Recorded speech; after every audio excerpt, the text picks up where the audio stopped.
जय हिंद दोस्तों। तो आज की क्लास में देखेंगे आपदा प्रबंधन के चौथा चैप्टर जिसका नाम है जीवन रक्षक आकस्मिक प्रबंधन।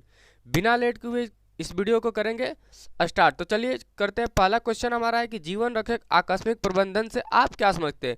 ये पहला ही क्वेश्चन और ये टॉपिक से रिलेटेड है आपके लिए, इस वजह से ये एक मोस्ट इम्पोर्टेंट क्वेश्चन हो जाता है आपके एग्जाम में आने के लिए।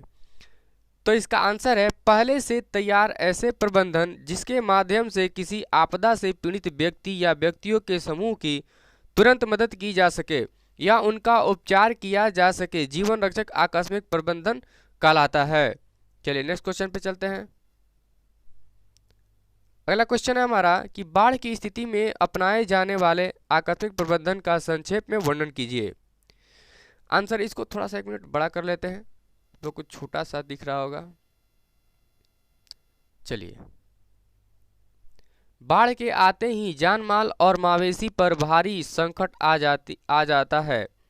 इसलिए गांव के बाहर तटबंध की ऊंची भूमि, गांव के छत वाले ऊंचे मकान या कोई भी सार्वजनिक निर्मित बाढ़ मुक्त क्षेत्र पर मवेशियों तथा घर के सामानों और लोगों को पहुंचाना पहली प्राथमिकता होती है। सुरक्षित स्थान पर पहुंचने के बाद भोजन और पेयजल की व्यवस्था आवश्यक है। बच्चों के लिए दूध की व्यवस्था, महामारी से बचने के लिए गर्म जल, गर्म भोजन तथा छोटे से जगह में मिलजुल कर रहने के लिए वातावरण बनाना आकस्मिक प्रबंधन का हिस्सा है। चलिए नेक्स्ट क्वेश्चन पे चलते हैं हम लोग। अगला हमारा तीसरा क्वेश्चन, इसको भी थोड़ा सा बड़ा कर लेते हैं।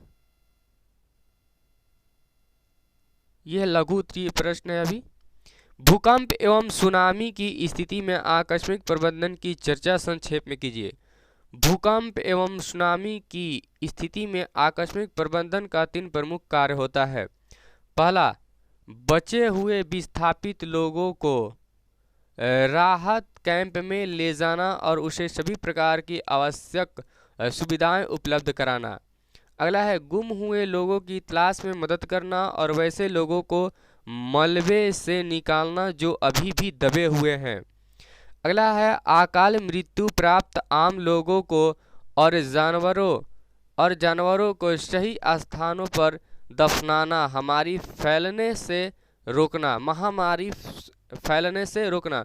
और आपको एक चीज़ बता दें, देखिए एक टेस्ट सीरीज चल रहा है जो कि व्हाट्सएप ग्रुप में आपका चल रहा है, जो कि इसका जो लिंक है व्हाट्सएप ग्रुप का इस डिस्क्रिप्शन में दिया गया है, या आप चाहें तो वहाँ भी जुड़ सकते हैं और टेलीग्राम भी चैनल का लिंक है, वहाँ से भी आप जुड़ सकते हैं।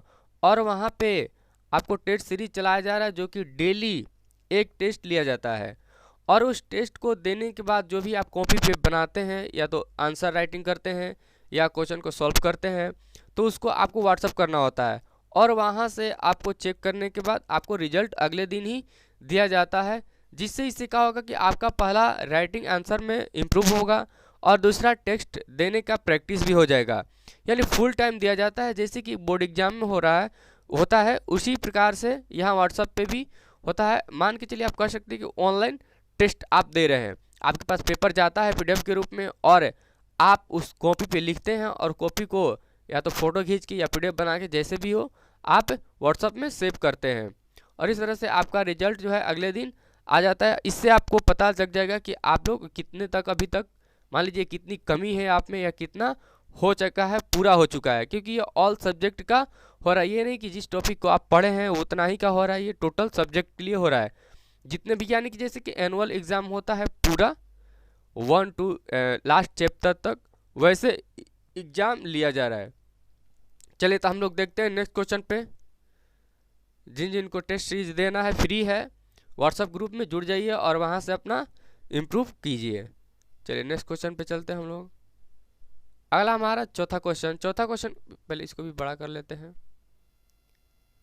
आकस्मिक प्रबंधन में स्थानीय प्रशासन की भूमिका का वर्णन कीजिए। आकस्मिक प्रबंधन में स्थानीय प्रशासन की महत्वपूर्ण भूमिका है। इसके लिए आवश्यक है कि वे राहत शिविर का निर्माण करें, वहां सभी उपकरण और प्राथमिक उपचार की सामग्रियां उपलब्ध कराएं तथा एम्बुलेंस डॉक्टर, अग्निशामक इत्यादि की व्यवस्था में तत्परता दिखाएं। वे कागजी दाव पेच में न पड़कर राहत राशि और राहत सामग्री को आमजन तक पहुंचाकर आपदा प्रबंधन को सरल तथा सहज बना सकते हैं। चलिए नेक्स्ट क्वेश्चन पे चलते हैं। अगला क्वेश्चन है 5। ये आपको थोड़ा छोटा दिख रहा होगा, बड़ा कर लेते। चलिए तो बड़ा हो गया। आग लगने की स्थिति में क्या प्रबंध करना चाहिए, उल्लेख करें। आग लगने की स्थिति में प्रबंधन की 3 बड़ी जिम्मेदारियां होती है। पहला, आग में फंसे हुए लोगों को बाहर निकालना। दूसरा, घायलों को तत्काल प्राथमिक उपचार देकर अस्पताल पहुंचाना। प्राथमिक उपचार में क्या क्या दे सकते हैं? प्राथमिक उपचार में ठंडा पानी डालना, बर्फ से सहलाना और बर्नौली जैसी प्राथमिक औषधि का उपयोग करना। इससे जलन में राहत होती है।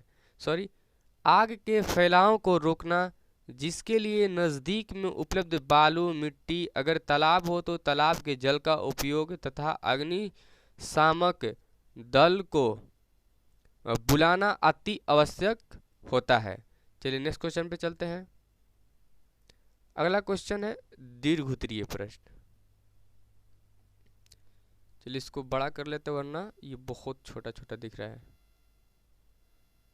चलिए अब फ्रेश दिख रहा होगा। ये आपका चैप्टर का नाम है और यहाँ से दीर्घ उत्तरीय प्रश्न। और ये प्रश्न है, जीवन रक्षक आकस्मिक प्रबंधन से आप क्या समझते हैं? पहले से तैयार। देखिए ऐसा प्रश्न लघु उत्तरीय प्रश्न में भी है और यहाँ भी दीर्घ उत्तरीय प्रश्न में भी पूछ दिया। कह रहा, एक मिनट थोड़ा सा कलम का साइज छोटा कर लेते हैं। चलिए अब ठीक है।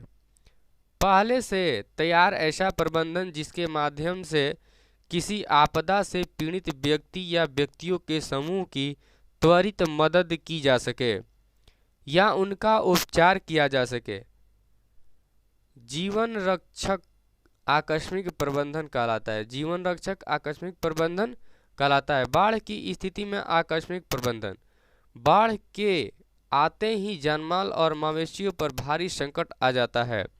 इसलिए गांव के बाहर तटबंध की ऊंची भूमि, गांव के छत वाले ऊंचे मकान या कोई भी सार्वजनिक निर्मित बाढ़ मुक्त क्षेत्र पर मवेशियों तथा घर के सामानों और लोगों को पहुंचाना पहली प्राथमिकता होती है।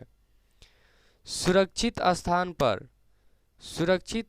पर पहुंचने के बाद भोजन और पेयजल की व्यवस्था आवश्यक है।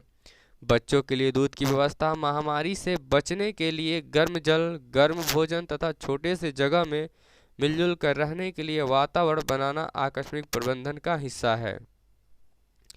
भूकंप की स्थिति में आकस्मिक प्रबंधन, भूकंप के बाद बचे हुए लोगों को राहत कैंप में ले जाया जाए, मलबे में दबे लोगों को निकाला जाए। अगला, आग लगने की स्थिति में आकस्मिक प्रबंधन। आग लगने की स्थिति में आग में फंसे हुए लोगों को बाहर निकालना पहला कार्य होना चाहिए। उसके बाद घायलों को तत्काल प्राथमिक उपचार देकर अस्पताल पहुंचाना तथा प्राथमिक उपचार में ठंडा पानी डालना, बर्फ से सहलाना और बर्नौल जैसी प्राथमिक औषधि का उपयोग करना आवश्यक होता है। चलिए नेक्स्ट क्वेश्चन पे चलते हैं। अगला क्वेश्चन नंबर 2 दीर्घ उत्तरीय प्रश्न का। इसको भी थोड़ा बड़ा कर लेते हैं।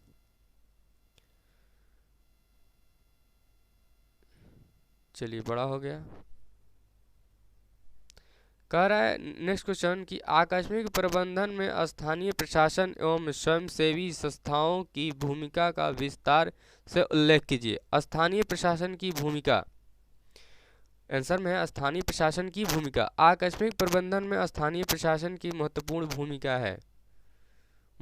भूमिका है। इसके लिए आवश्यक है कि वे राहत शिविर का निर्माण करें, वहां सभी उपकरण और प्राथमिक उपचार की सामग्रियां उपलब्ध कराएं तथा एम्बुलेंस, डॉक्टर, अग्निशामक इत्यादि की व्यवस्था में तत्परता दिखाएं। वे कागजी दाव पेंच में न पड़कर राहत राशि और राहत सामग्री को आम जन तक पहुंचाकर आपदा प्रबंधन को सरल और सहज बना सकते हैं। स्वयंसेवी संस्थाओं की भूमिका। आपदा प्रबंधन को दिनचर्या का एक अंग समझना आवश्यक है। स्वयंसेवी संस्था गांव के युवकों तथा पंचायत प्रबंधन के बीच समन्वय आवश्यक है, तभी आकस्मिक प्रबंधन सफल हो सकता है। ऐसे प्रबंधन में जाति, धर्म और लिंग का कोई महत्व नहीं है। मिलजुल कर आपदा से लड़ने का संदेश देना आवश्यक है। इस प्रकार का संदेश विद्यालय के बच्चों को भी देने की जरूरत है। यह कार्य भी स्वयंसेवी संस्थाएं कर सकती है। और इस तरह से ये हमारा क्वेश्चन खत्म हुआ। आप चाहे तो इन सबको नोट करके याद कर सकते हैं, या फिर आप इस वीडियो को देख कर भी याद कर सकते हैं, यानी कि आपका जैसे अच्छा लगे। क्योंकि पढ़ने के लिए आप लोग अगर किसी और से टाइम पूछते हैं या किसी तरह का रूटीन पूछते हैं तो ये गलत है। आपका अपना टाइम है और आपसे बेहतर कोई दूसरा नहीं जान सकता कि आपके पास कब टाइम रहता है और आपको किस टाइम पे कितना समझ आता है। बहुत लोग तो रात में पढ़ना पसंद करते हैं, बहुत लोग दिन में पढ़ना पसंद करते हैं, पर आपको देखना है कि आपको किस टाइम पे पढ़ना अच्छा लग रहा है। क्योंकि जिस टाइम पे पढ़ना आपको अच्छा लग रहा है उस टाइम पे ही अगर पढ़िएगा तो आपका पढ़ाई क्या होगा, सफल होगा। क्योंकि उस टाइम में आपका मन करेगा पढ़ने का और आप किसी भी सवाल या किसी भी आंसर राइटिंग को अच्छे ढंग से मन से कीजिएगा। वरना जिस टाइम पे आपका मन नहीं लग रहा फिर भी जानबूझ कर लेके बैठे हैं तो ऐसे बैठे तो रहेंगे। आप समय तो गिनिएगा कि इतना घंटा पढ़े, लेकिन रियलिटी क्या होगी कि कुछ भी नहीं पढ़े। तो चलिए हम लोग मिलते हैं नेक्स्ट क्वेश्चन में, नेक्स्ट चैप्टर के साथ, नेक्स्ट वीडियो में। तब तक के लिए जय हिंद, पढ़ते रहिए।